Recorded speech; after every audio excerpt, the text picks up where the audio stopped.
Let's make Olive Garden's fettuccine alfredo. Melt 3 tablespoons of butter and add 1 tablespoon of minced garlic. Then add 1.5 tablespoons of flour and mix until combined. Add your milk and heavy cream and bring that to a simmer until it thickens. Add some salt and pepper and then slowly start adding in your fresh grated Parmesan cheese. Once it melts, it's gonna look like this, and now I'm adding in my cooked fettuccine and then topping it off with some parsley and enjoy. I'm gonna show you how we eat cactuses. I know, white people, you're a little bit shook right now. These are nopalitos. They're a little bit slimy, but we finna get rid of that. You ain't trying to be eating mocos for dinner. You gonna boil them with some onion and a lot of salt. We gonna remove all of that mucusy stuff. Make you a spicy salsa. Don't matter if you get heartburn. Drink milk. You're gonna wash them out real good so all that snot goes away. Then the salsa up. Now you gonna saute some tomatoes, some onions, and you gonna throw the nopalitos in there. Ooh, season them. They finna be good. Queso fresco on top with some Mexican rice. Ooh, pork dumplings. Very simple. Pork, garlic, ginger, scallions, sesame, soy sauce, salt, pepper. That's the filling. Mixed dumpling mix. Pinch of salt. Black pepper. A little bit of tamari. A couple drops of sesame oil. That's it. Dumpling wrappers. You take a spoon, right? You try to get as much filling as possible because you want a higher meat ratio to the skin. So nice and pack it. Water is your glue, just the top half, right? Then what I do is I fold it over and I really make sure that you get a perfect seal. And you take it in the middle, you fold it and push really hard to crimp it. Then you go down, you can go left or right first, doesn't matter. Then you come back around the other way. So me and my brother were craving tacos and we went to the supermarket to buy everything for it. So we bought the carne already marinated and then we got all the stuff to make guacamole, you know, all the ingredients. And he cut everything, never again, because look at how ugly that is, but whatever, I guess it's a thought that counts. So mix that all up and then we also cut up some onion to make some grilled onion for the tacos because who doesn't like that? Put some oil on that hoe. And then this is the carne still cooking. Put the onion in and let that shit get caramelized. Like this. I bought salsa because I was lazy to make it and I got it from Santa Fe, obviously. The guacamole. And then the carne was almost done. And these are the tortillas I used. They also wanted quesadillas, so that's what we did. Cut some lemon. We took out the meat because it was already ready. And we were gonna do the tortillas on that same pan. And look at that. And then put the toppings on your taco and that's it. I have the other video where I made the quesadillas, so I'll show you guys that. But bon appetit! Yeah.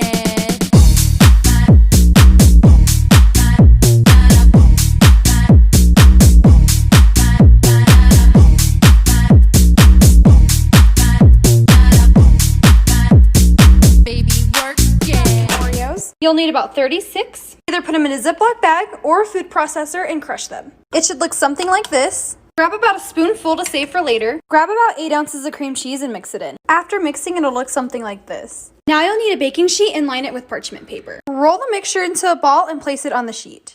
Make some space in your fridge and leave them in there for about 30 minutes. Meanwhile, grab another bowl and pour in some white chocolate chips.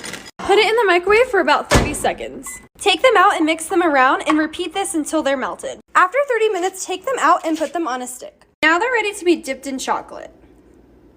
Just like that. Put them back onto the parchment paper and pour your Oreo crumbs on them. They're gonna end up looking something like this. So yummy. Put them back into the fridge for 10 more minutes and they're done. This is a whole side of salmon and we're taking it to the next level. Brine overnight and make your filling. Cream cheese, jalapeno, lemon, dill, capers, barbecue rub. Season lightly and add your filling. Wrap up your present. Cut thick slices and admire your cinnamon bun. Citrus and let's hit the grill.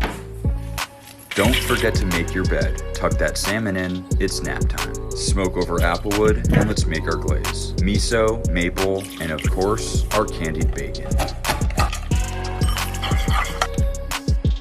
Glaze and finish with lemon zest. This is a showstopper, and if you've gotten value from this content, I'd appreciate the follow on Instagram. Wow, that is freaking amazing. Bring it around now. Ladies. Good golly.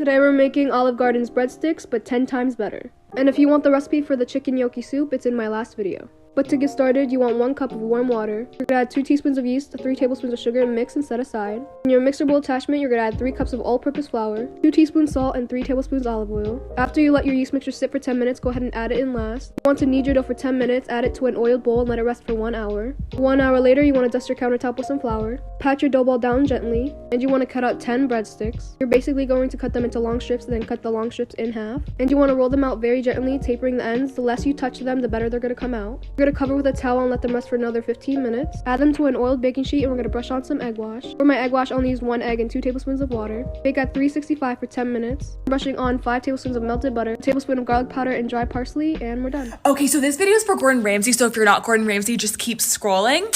Anyways, hi Panini Head. I just wanted to let you know that some people are kind of saying low-key that like I'm a better chef than you, and like obviously like I know that that's, you know, true. So I just wanted to show you this recipe for these amazing chili dumplings. And I'm also just going to double this video as a submission for MasterChef, so I'll see you next season. Anyway, so for the filling, what you're going to need is some red onion. I will eat pasta every single day.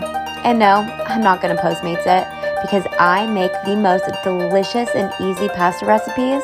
So if you want to make them too, hit the follow button, hit the share button, and let me take you to pasta TikTok. Let's make whipped feta dip. First, you're gonna add tomatoes, olive oil, salt, and pepper into a baking pan, and you're gonna bake at 350 for 30 minutes. Then we're gonna crumble some feta, add some olive oil, cream cheese, and water. That's what makes it extra creamy into a food processor, and process for about 2 to 3 minutes. We're gonna add some lemon zest and honey, process again, and now look how creamy that feta dip is. Then we're gonna add the dip to a bowl, and we're gonna garnish it with our roasted tomatoes and olive oil. Now, I like to add it directly to the center of the dip, and make sure you add the olive oil all over.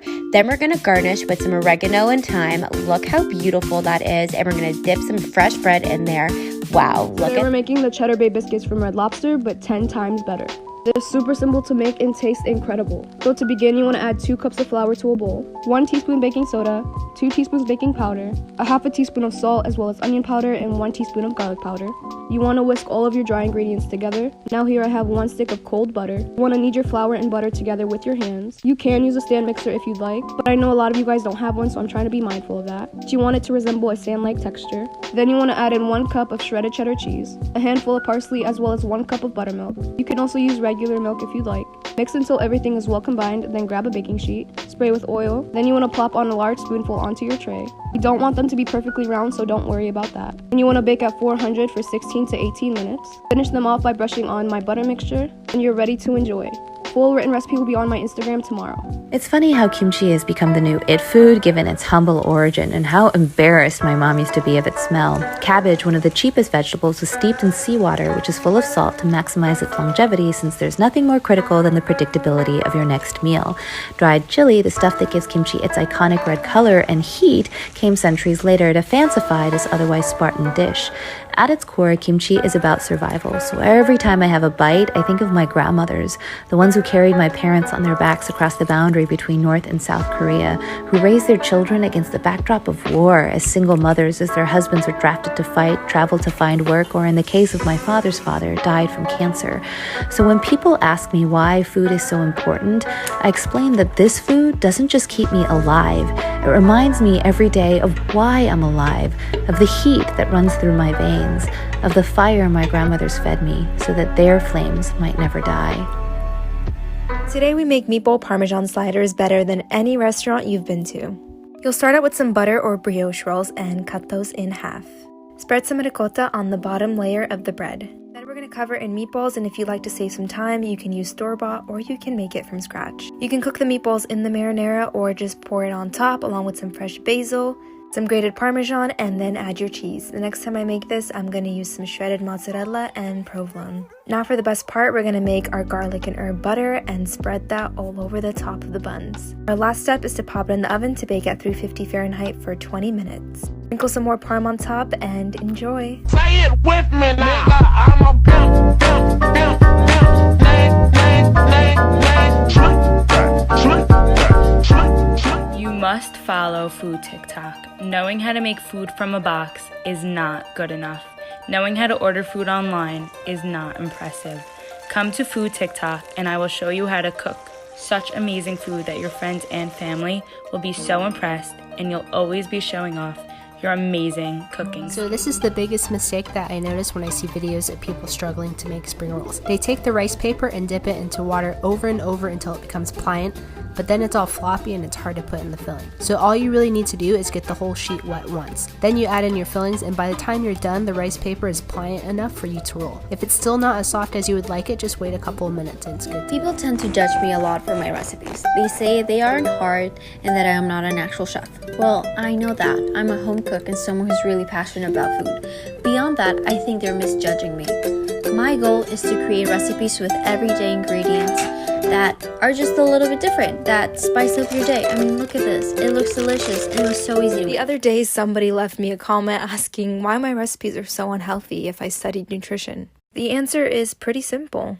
Eating yummy food makes me happy. And honestly, seeing how 2020 has been going, I don't know how much time we have left. I'm really not trying to make this year any worse by eating rabbit food, and you shouldn't either, so come to Food TikTok and we'll cook all these delicious dishes together.